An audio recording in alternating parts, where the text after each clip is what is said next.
Assalamualaikum warahmatullahi wabarakatuh. Kami dari kelompok F akan menjelaskan chapter 3 mengenai The Accounting Information System.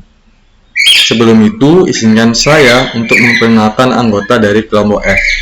Yang pertama ada saya sendiri, Julian Nirwana Mesa Putra dengan NPM 3 angka terakhir 261. Kemudian ada Al-Fatih Ramadan dengan NPM 3 angka terakhir 265. Kemudian ada Fianka Rifki Wirawan dengan NPM 3 angka terakhir 268. Kemudian ada Ahmad Rafi Maulana dengan NPM 3 angka terakhir 278. Kemudian ada Rafa Pramudion dengan NPM 3 angka terakhir 279. Kemudian ada Teku Muhammad Farel dengan NPM 3 angka terakhir 294. Pengertian Sistem Informasi Akuntansi. Sistem Informasi Akuntansi atau SIA adalah struktur yang digunakan untuk mengumpulkan, mencatat, menyimpan, dan mengolah transaksi keuangan, serta menyajikan laporan keuangan kepada pihak yang berkepentingan. Fungsi utama SIA meliputi: yang pertama, mengidentifikasi dan mencatat transaksi keuangan. Yang kedua, mengklasifikasikan dan mengelompokkan transaksi ke dalam akun-akun tertentu. Yang ketiga, menyusun laporan keuangan yang sesuai dengan standar akuntansi. Yang terakhir, keempat, memastikan akurasi dan keandalan informasi keuangan untuk pengambilan keputusan. Faktor-faktor yang mempengaruhi desain sistem informasi akuntansi, yang pertama adalah jenis bisnis dan transaksi yang dilakukan. Kemudian ukuran perusahaan dan jumlah data yang harus diproses. Kemudian kebutuhan manajemen dan pihak eksternal terhadap informasi keuangan. Di sini saya akan menjelaskan tentang istilah-istilah dasar dalam sistem akuntansi. Yang pertama ada event atau peristiwa, kejadian yang mempengaruhi posisi keuangan perusahaan, baik bersifat internal maupun eksternal.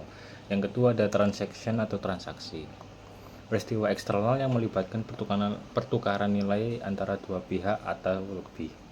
Yang ketiga ada account atau akun, catatan sistematis yang menunjukkan dampak transaksi terhadap unsur-unsur laporan keuangan seperti aset, liabilitas, ekuitas, pendapatan, dan beban.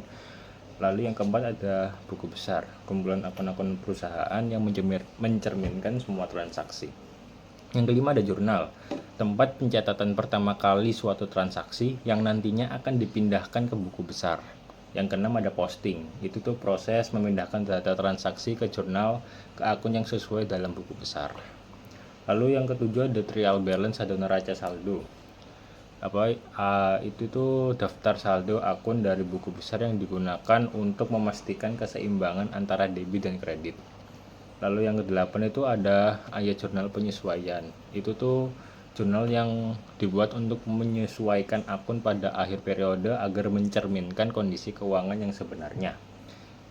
Yang 9 ada financial statement atau laporan keuangan. Itu laporan yang menyajikan kondisi keuangan perusahaan dalam suatu periode tertentu.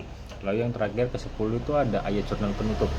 Jurnal yang dibuat untuk menutup akun nominal, pendapatan, dan beban ke akun ekuitas pada akhir periode akuntansi. Di sini saya akan menjelaskan tentang siklus akuntansi. Siklus akuntansi terdiri dari serangkaian langkah sistematis yang dilakukan perusahaan dalam suatu periode akuntansi untuk mencatat dan menyajikan laporan keuangan. Berikut ada langkah-langkah dalam siklus akuntansi. Yang pertama ada mengidentifikasi dan merekam transaksi. Setiap transaksi dianalisis untuk menentukan akun yang terpengaruh dan dicatat dalam jurnal. Yang kedua ada posting buku besar. Setelah dicatat dalam jurnal, transaksi dipindahkan ke buku besar sesuai dengan akun yang bersangkutan. Yang ketiga ada menyusun neraca saldo. Disusun untuk memastikan keseimbangan antara debit dan kredit sebelum dilakukan penyesuaian. Yang keempat ada membuat jurnal penyesuaian. Diperlukan untuk menyesuaikan akun yang belum mencerminkan keadaan sebenarnya. Misalnya penyusunan aset atau akrual pendapatan dan beban. Dan yang terakhir ada menyusun neraca saldo setelah penyesuaian. Setelah jurnal penyesuaian dilakukan, neraca saldo disusun kembali untuk memastikan akurasi sebelum menyusun laporan keuangan. Lalu yang keenam ada menyusun laporan keuangan. Laporan keuangan yang dibuat ini mencakup laporan laba rugi, yaitu cara mencarinya dari pendapatan dikurangi beban-beban. Lalu ada laporan perubahan ekuitas dari laba rugi tadi ditambahkan dengan modal awal kita. Lalu ada neraca, terus laporan arus kas. Neraca ini laporan posisi keuangan, jadi berapa hasil dari keuangan kita, keadaannya bagaimana. Lalu laporan arus kas ini laporan kayak keluar masuknya kas, ada di transaksi ada apa aja yang melibatkan akun kas.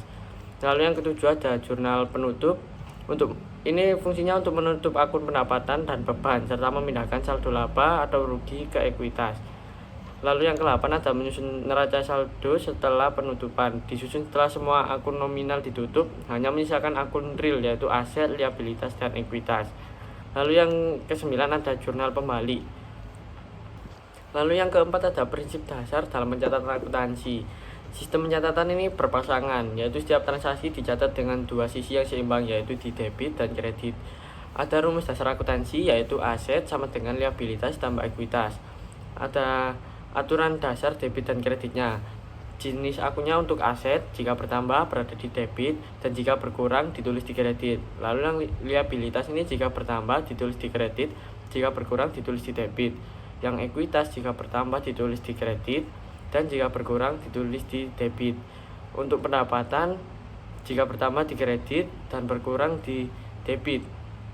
Lalu beban jika bertambah di debit dan berkurang ditaruh di kredit.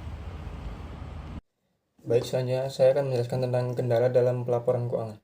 Kendala biaya dan manfaat atau cost constraint. Penyusunan laporan keuangan harus mempertimbangkan biaya dan manfaat informasi yang disajikan. Prudence atau prinsip kehati-hatian, akuntan harus berhati-hati dalam membuat estimasi dan penilaian untuk menghindari optimisme berlebihan. Sekian dari kelompok kami, mohon maaf jika ada salah kata atau kalimat. Wassalamualaikum warahmatullahi wabarakatuh. Penyesuaian dan penutupan akun. Penyesuaian dan penutupan akun yang pertama adalah jenis-jenis jurnal penyesuaian. Yang pertama ada prepaid express, yaitu beban dibayar di muka. Misalnya itu sewa atau asuransi yang dibayar di awal, kemudian kita menggunakannya. Yang kedua adalah unearned revenue atau pendapatan diterima di muka, yaitu kas diterima sebelum jauh jasa diberikan. Yang ketiga ada accrued revenues atau pendapatan akrual, yaitu pendapatan yang telah diperoleh tapi belum dicatat. Kemudian nomor 4 ada accrued expense atau beban akrual, beban yang telah terjadi namun belum dibayar. Kemudian yang nomor 5 adalah depreciation atau penyusunan aset tetap, yaitu mengalokasikan biaya aset tetap selama masa manfaatnya. Kemudian pada jurnal penutup digunakan untuk menutup akun pendapatan dan beban akun laba ditahan. Kemudian setelah penutupan, akun nominal memiliki saldo 0 untuk periode berikutnya. Cukup sekian dari resume atau RMK tugas kelompok kami. Terima kasih.